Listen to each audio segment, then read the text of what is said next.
Hey folks, hello. I'm Palani. So the goal of this talk is basically to learn and understand how to explore huge code bases, because as a software developer, you have to dive into massive code bases. It may be the library that you're using, or uh, if you're just starting out in any company or any open source project, like if you want to contribute to Rocket.Chat, you have to have some context of the code base before like actually being able to contribute to it. So this guide will be a very quick guide on how you can get started, and then how to leverage tools to get going. So yeah, so this is like a small framework I usually follow to understand code bases that I have no clue of what is going on over here. So first would be like you actually use the product, like whatever the project is about, you just go and actually use it as a user, so that you start to understand key what is it even doing. Like if you're not able to understand even that, then obviously you'll not be able to understand the code base.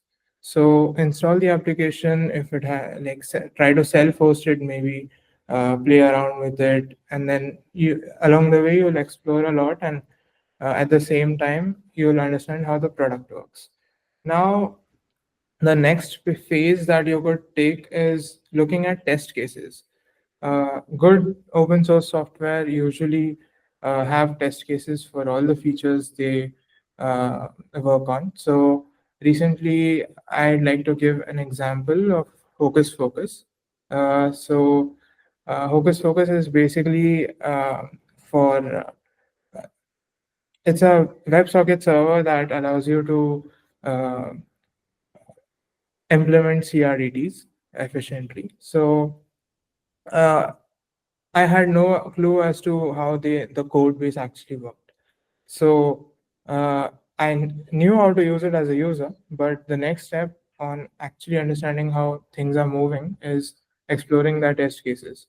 So they had a ton of test cases which told key what this is supposed to do, which is usually not in the docs. It's usually in the test cases only. So this could be the next step that you can take. Look at the test cases. And then, as you've already used the product, you can take a very simple part of it, like say the settings page or anything, and just go into the component and just try to change things around, see how the changes are getting reflected, and try to play around with it. And then mostly you'll get a hang of that part, and while you're reading the code base, you might find bugs, and that could potentially lead to a contribution. So, this is from my personal experience. So, the first contribution I made to Rocket.Chat was to the Electron app, and it was exactly the same. So, I first used it, I used Rocket.Chat, then went through the test cases, and then usually GitHub first issues doesn't work for me because it's totally random. You have no context of what's going on. But this approach usually makes sense. And yeah, so that's how I landed my first PR. I, along with Henith, we both started to read the code base of Rocket.Chat Electron, and we had absolutely no clue what was going on. At that time, we were really noob. We didn't even know how to use Redux and all those stuff. So we went through the code base line by line, tried to document stuff for our own understanding, and then tried to change things around. And while doing so, we found a lot of errors, logical errors in the code base. So in around a week, we were able to raise around 7 to 8 PRs at one go, and that caught Singley's attention. So yeah, that's how we started out. Um, and then some for the front end code bases especially. uh, so I've been largely working with front end code bases. You can first go through the components by looking at storybook. That's the easiest way to understand what are the components present in this particular project.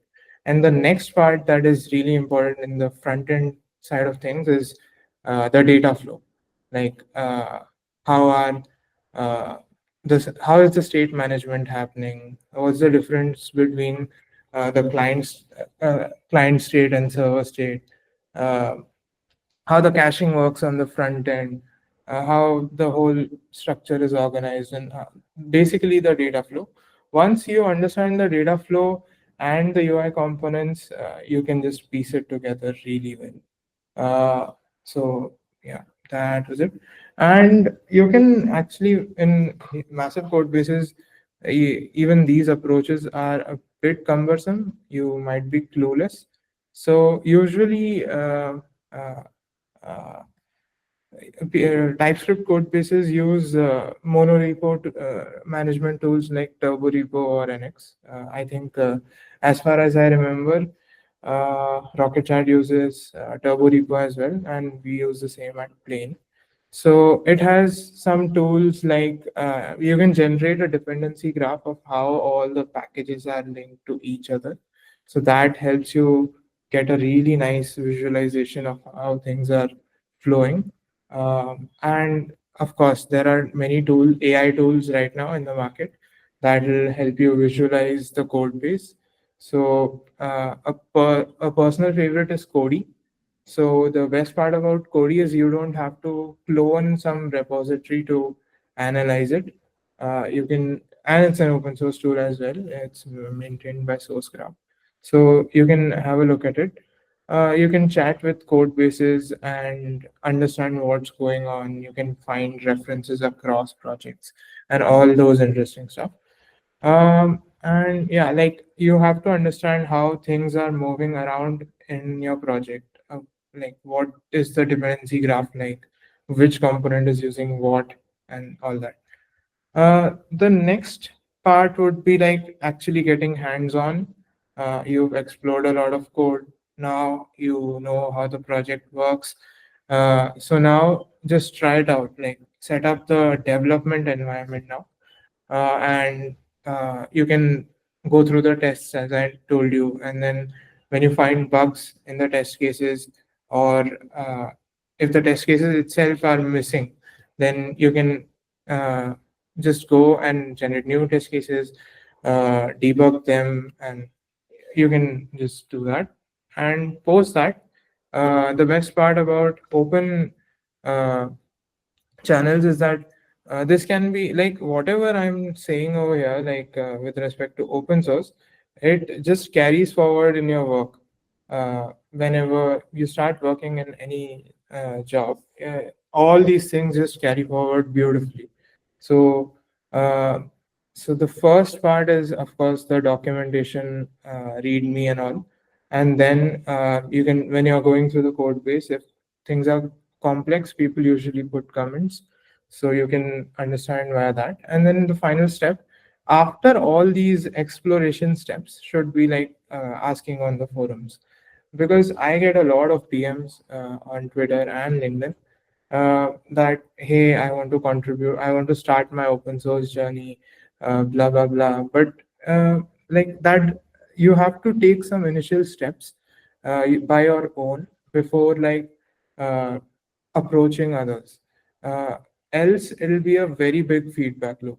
So when you start to ask good questions, people will actually answer you most probably.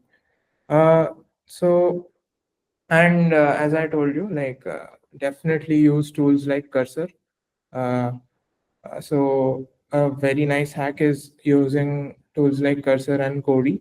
You can uh, understand code bases, like you can just ask it to tell you a flow of how things are working, and then uh, find the references of how things are working, and basically you can chat with a code base. The times we are living in, we didn't have all this, so a lot of line by line reading of code happened. But I think that was for the best.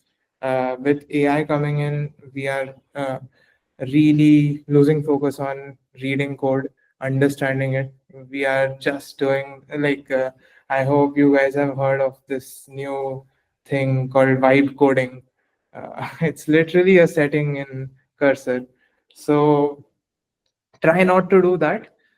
Try to understand what the AI is writing, what you are writing. I'd rather suggest you use these AI tools as a learning uh, tool rather than uh, letting it write code.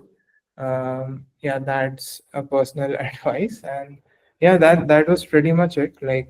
Hope you guys could now piece all this together. And yeah, thank you.